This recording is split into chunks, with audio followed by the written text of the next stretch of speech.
Les essentiels du bassin depuis le port de la Rosse avec Christophe Brosseau. Bonjour. Bonjour Rémi. Alors vous avez créé Austrea Collection, c'est la raison pour laquelle on se trouve ici dans la capitale des ostréiculteurs. Austrea Collection, c'est une collection de vêtements, d'accessoires. Mais avant de nous décrire effectivement votre collection, parlons de l'histoire. Parce que effectivement, dans la série, il n'y a pas de hasard. Vous avez passé 25 ans pour une marque japonaise qu'on peut citer, c'est Canon. Canon, voilà, exactement. Avec notamment les appareils photo, mais pas que. Mais pas que. Voilà. Et vous occupiez du bassin d'Arcachon. En l'occurrence, j'avais le secteur géographique du bassin d'Arcachon. Ouais. Et le Japon, c'est vraiment une passion pour vous. C'est une passion, oui, c'est vrai. C'est une passion qui m'a bercé, qui m'a pris très tôt, très jeune, la pratique d'arts martiaux comme pas mal de gamins, oui. Mais qui m'a jamais vraiment lâché, puisque voilà, je pratique toujours notamment l'aïkido. Ça m'a permis d'aller notamment au Japon aussi, oui. Pratiquer là-bas, faire des rencontres. Et alors le Japon et l'ostréiculture, il y a effectivement un dénominateur commun, c'est l'année 1971. Et c'est l'année 1971 qui est une année alors de renaissance pour l'ostréiculture et une année de naissance pour moi à Arcachon. Donc là aussi il y avait du lien. Ça faisait écho à ma propre histoire et à l'histoire de l'ostréiculture. Donc voilà, 25 ans dans un groupe japonais, restructuration et le choix de rester ou de partir à l'aventure. Et j'ai choisi l'aventure et de l'aventure de créer en fait une marque de vêtements et d'accessoires de fabrication française. Parce qu'on rappelle qu'en 71, des millions d'huîtres japonaises ont été implantées ici sur le bassin. Ouais, elles ont été effectivement implantées. C'était une opération de sauvetage qui avait été nommée l'opération Résure pour résurrection de la filière carrément. Et l'opération a tellement bien fonctionné puisque les huîtres précédentes c'était des huîtres portugaises. Elles ont toutes crevé. Elles ont une durée de vie d'une centaine d'années.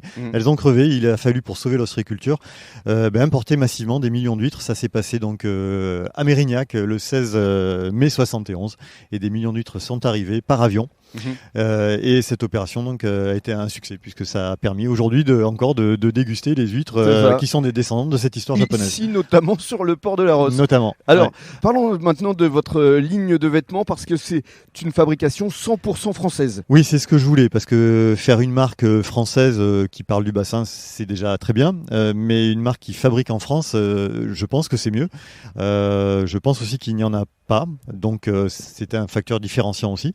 Ça correspond aussi à une demande, je pense, de plus en plus de clients. Donc l'idée, c'était pendant ma période de reconversion, c'était de sourcer des fournisseurs, des fabricants, des artisans français.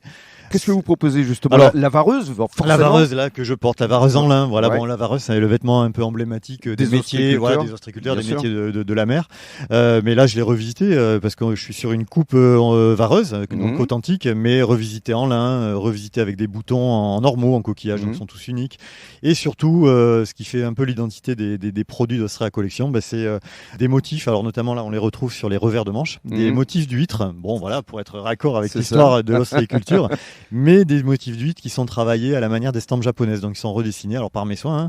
Et c'est ce qui fait un peu l'identité donc du vêtement. Alors quel autre vêtement justement? Que l'on retrouve aussi alors sur ces motifs sur des bandanas japonais qui sont au départ en fait des toques de cuisiniers japonais, mais que l'on peut après porter comme un couvre-chef.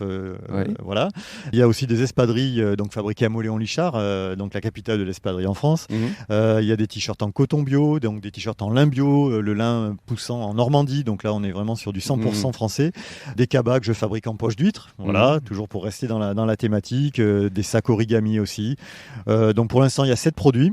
Un 8e qui va arriver pour l'hiver avec un pull en laine vierge fabriqué aussi évidemment en France. D'accord, et vous faites justement partie des perles du bassin, les talents éco-responsables. On peut retrouver votre collection évidemment sur internet via votre site marchand et vous êtes également présent sur les marchés du bassin. Oui, j'ai décidé effectivement pour être au plus près des clients et raconter l'histoire. C'est ce que vous aimez, c'est raconter l'histoire. C'est raconter cette histoire. Transmettre. Ouais, vraiment c'est la notion de lien pour moi est hyper importante. Alors le lien entre justement le Japon et la France, qui sont mes deux passions.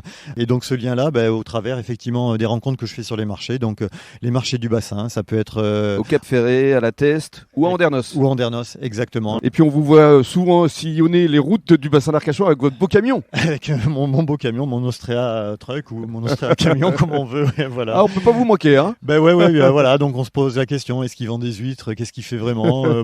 Mais c'était un petit peu volontaire aussi de se poser la question pour que ça interroge. Voilà. Donc en tout cas, longue vie à Austrea Collection parce que ça fait un peu moins d'un an et déjà il y a une belle notoriété et ça marche plutôt bien. Merci à vous et merci à tous les gens qui nous font confiance. Avec plaisir. Merci.